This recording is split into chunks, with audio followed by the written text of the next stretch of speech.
చాంపేయ గౌరార్ధ శరీరకాయై కర్పూర గౌరార్ధ శరీరకాయ దమ్మిల్లకాయై చ జటాధరాయ నమఃశివాయై చ నమఃశివాయ కస్తూరికాకుంకుమ చర్చితాయై చితారజపుంజ విచర్చితాయ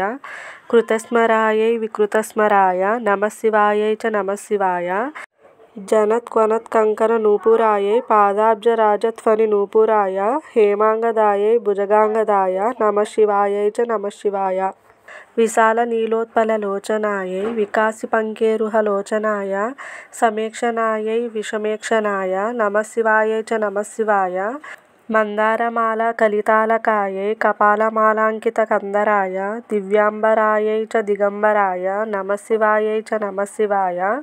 అంబోదరశ్యామల కుంతలాయై తటిత్ప్రభాతామ్రజటాధరాయ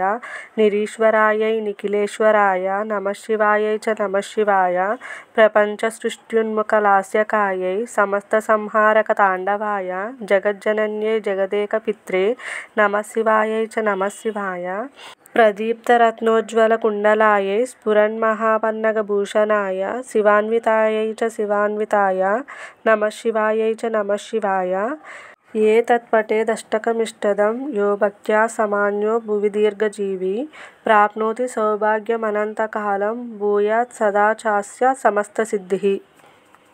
అర్ధనారీశ్వర స్తోత్రం పఠించిన లేక విన్న వారికి గౌరవము, దీర్ఘాయువు, సౌభాగ్యము, దంపతుల అన్యోన్యత, సర్వకార్యసిద్ధి లభిస్తాయి. వీడియో నచ్చితే లైక్ చేయండి, ఫ్రెండ్స్ అండ్ ఫ్యామిలీ మెంబర్స్కి షేర్ చేయండి, తప్పకుండా సబ్స్క్రైబ్ చేయండి.